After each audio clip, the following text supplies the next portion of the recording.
नमस्कार हमारे प्यारे सभी साथियों को। दोस्तों Beltron data entry operator class day 39 में आप सभी का बहुत बहुत स्वागत है।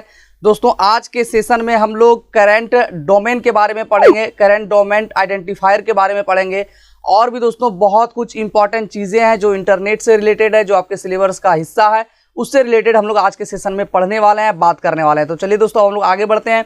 और दोस्तों अगर आप अभी तक इस नोट्स को परचेस नहीं किए और नोट्स परचेस करना चाहते हैं तो अभी के भी आप www.helpinggaurav.com के वेबसाइट पर चले जाइए। वहां पे आपको Beltron DEO notes buy now का ऑप्शन दिखेगा, इस पर आप लोग क्लिक करेंगे। एक फॉर्म आपके सामने ऊपर ओपन हो जाएगा खुल के, उसमें आपको ऊपर में QR कोड दिखेगा। QR कोड को स्कैन करके आपको गूगल पे से 499 रुपीज़ आपको पे कर देना है। अपना नाम, अपना व्हाट्सअप नंबर और अपना जीमेल अकाउंट डाल के सबमिट कर देना है। 24 घंटे के अंदर नोट्स आपको अवेलेबल करवा दिया जाएगा। विशेष जानकारी के लिए दोस्तों आप इस नंबर पर व्हाट्सअप भी कर सकते हैं। और दोस्तों अगर आप अभी तक हेल्पिंग गौरव यूट्यूब चैनल को सब्सक्राइब नहीं किए हैं तो बिना समय बर्बाद किए लाल कलर के सब्सक्राइब बटन को दबाकर हमारे चैनल को सब्सक्राइब कर ले और बगल के बेल आइकन को दबाकर ऑल पर जरूर क्लिक कर लेंगे, ताकि जितने भी वीडियो यूट्यूब पर अपलोड हो सबसे पहले आपको नोटिफिकेशन मिले और आपका कोई भी क्लास मिस ना हो। तो चलिए दोस्तों बिना समय बर्बाद किए हम लोग चलते हैं पेज नंबर 100 पर पूरा। और जैसा कि दोस्तों आप लोग देख सकते हैं हम लोग 100 पेज नंबर पर आ गए हैं और हम लोग वेब पेज के बारे में कल के सेशन में चर्चा कर चुके हैं। आज हम लोग बात करने वाले हैं डोमेन नेम के बारे में। ये डोमेन नेम क्या होता है?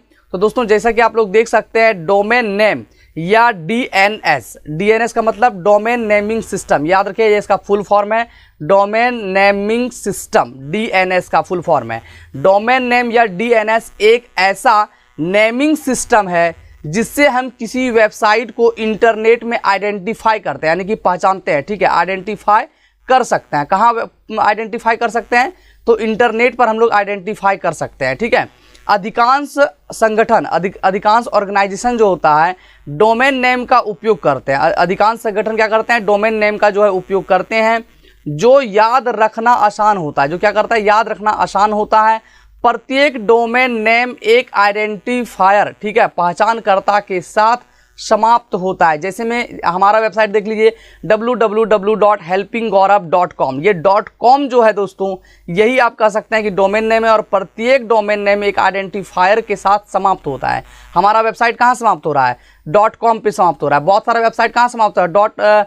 .gov पर होता है। ठीक है, .gov होता है, उसके बाद एजुकेशन पर होता है। इस तरह दोस्तों जो ये होता है ना डोमेन नेम के साथ जो है समाप्त होता है। ठीक है, जो आपको बताता है कि यह किस प्रकार का वेबसाइट है। अब देख सकते हैं एग्जाम्पल में करंट डोमेन आइडेंटिफायर के बारे में हम लोग बात करेंगे। .com, ये .com क्या होता है? तो कॉमर्शियल बिजनेस। ठीक है, कॉमर्शियल होता है। जैसा आप मेरा वेबसाइट देख सकते हैं www.helpinggaurav.com। ठीक है, तो .com जो होता है वो क्या होता है? कॉमर्शियल बिजनेस, जिसको हिंदी में बोलते हैं वाणिज्यिक। ठीक है, वाणिज्यिक कारोबार। ठीक है, उसके बाद दोस्तों आता है .edu। .edu क्या होता है? तो एजुकेशनल। क्या होता है? edu का आप समझ लीजिए edu से ही कि ये क्या एजुकेशनल है। ठीक है, यानी शिक्षण संस्थान से रिलेटेड है। ठीक है, एजुकेशनल इंस्टीट्यूशन। ठीक है, उसके बाद दोस्तों GOV की बात करेंगे तो गवर्नमेंटल ऑर्गेनाइजेशन होगा। क्या होगा? गवर्नमेंटल ऑर्गेनाइजेशन होगा। .net देख सकते हैं, .net internet service provider. .net का फुल फॉर्म भी आप समझ लीजिए कि इंटरनेट सर्विस प्रोवाइडर होता है। .mil का मतलब मिलिट्री। ठीक है, सैन्य जो होता है, सैन्य संस्थान से, ठीक है, मिलिट्री होता है। ठीक है, मिलिट्री से रिलेटेड होता है, मिलिट्री साइट होता है। और .org का होता है ऑर्गेनाइजेशन। क्या होता है? ऑर्गेनाइजेशन। ठीक है, आप बहुत सारा वेबसाइट देखे होंगे। ठीक है, कि www. मान लेते हैं satyam.org। ठीक है, तो org जो होता है वो किसी ऑर्गेनाइजेशन से रिलेटेड होता है। ठीक है, ऑर्गेनाइजेशन से रिलेटेड होता है org का। ठीक है, उसके बाद करंट डोमेन आइडेंटिफायर में और हम लोग आगे बढ़ेंगे तो देख सकते हैं .arts। .arts क्या होता है?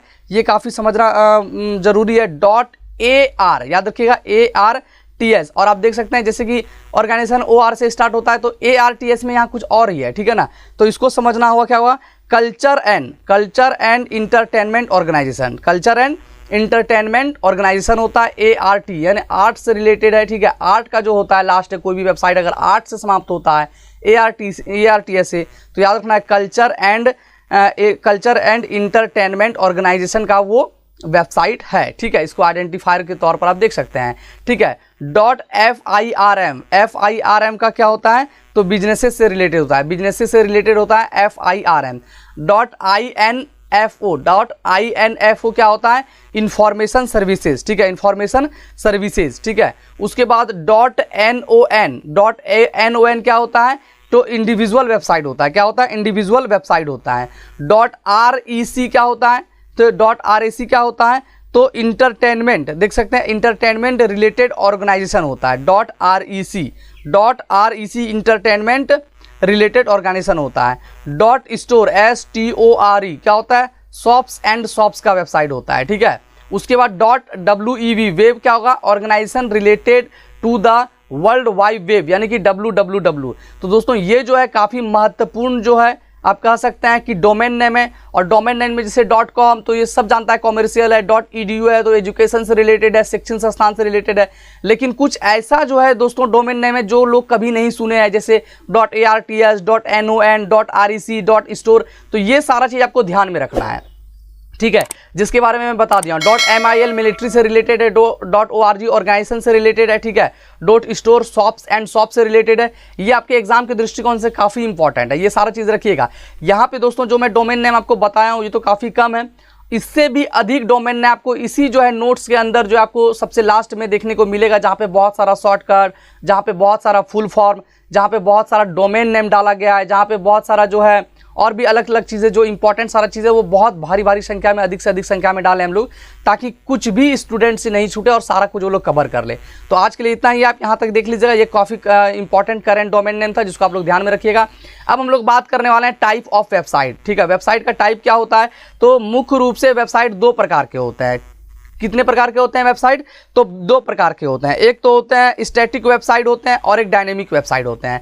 तो स्टैटिक वेबसाइट क्या होता है, डायनेमिक वेबसाइट क्या होता है, तो जैसा कि आप लोग देख सकते हैं स्टैटिक वेबसाइट जो होता है, ठीक है, स्टैटिक वेबसाइट वो वेबसाइट होती है जिनके वेब पेज में निश्चित यानी कि फिक्स्ड जो है कंटेंट होते हैं। क्या होते हैं, कुछ भी कंटेंट जो होते हैं वो फिक्स्ड होते हैं।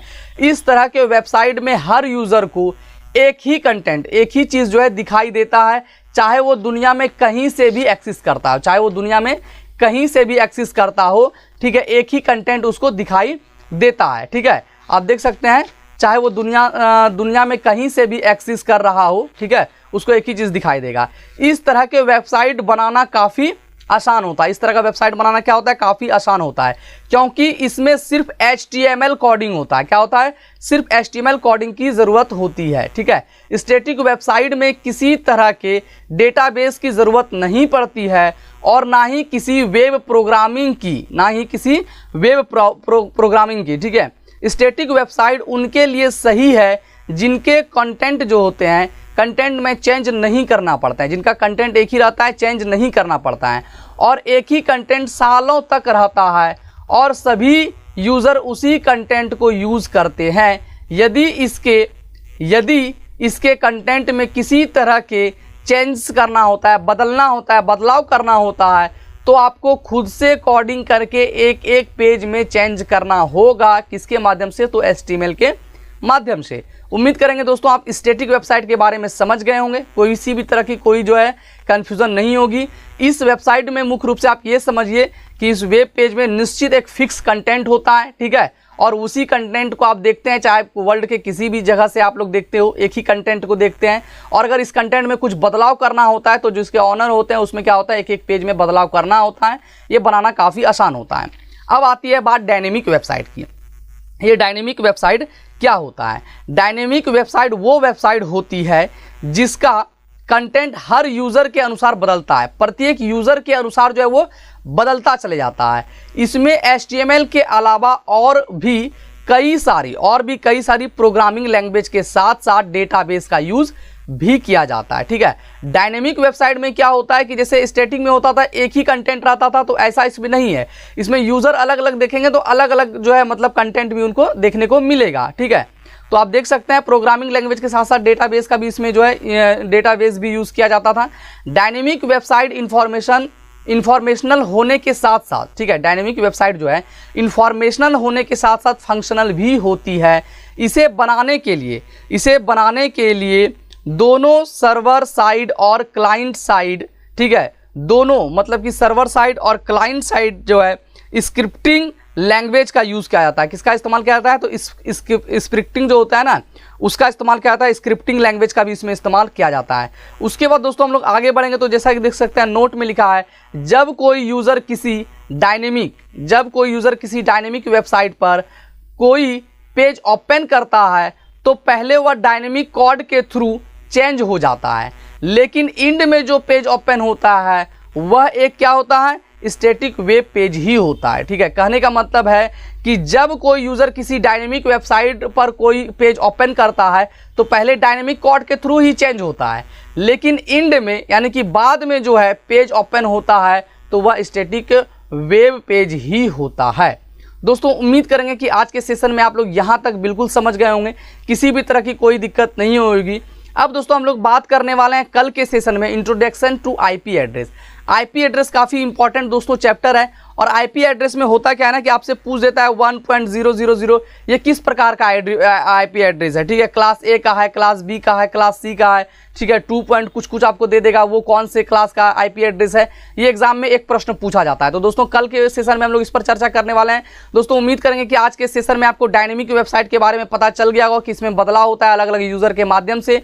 अलग अलग यूजर जो देखते हैं अलग अलग कंटेंट दिखता है। स्टैटिक में एक निश्चित कंटेंट होता है। ठीक है, और वेबसाइट 2 प्रकार के होते हैं, स्टैटिक वेबसाइट, डायनेमिक वेबसाइट। और डोमेन नेम के बारे में जितना भी मैं पढ़ाया हूँ यहाँ से आप शॉर्ट स्क्रीन लेकर के जो है इसे अच्छे से देख लीजिएगा, क्योंकि इससे आपके एग्जाम में प्रश्न पूछे जाने की संभावना है। और दोस्तों अगर आप अभी तक इस नोट्स को परचेस नहीं किए हैं तो बिना समय बर्बाद के नोट्स को आप लोग परचेस कर ले, क्योंकि ये नोट्स आपके एग्जाम के दृष्टिकोण से काफ़ी इंपॉर्टेंट होने जा रहा है। इस नोट्स में कुल जो है 979 पेज है, जो काफ़ी मेहनत के बाद तैयार की गई है। दोस्तों उम्मीद करेंगे वीडियो आपको पसंद आई हो। वीडियो पसंद आई हो तो ज़्यादा से ज़्यादा शेयर कर दीजिएगा।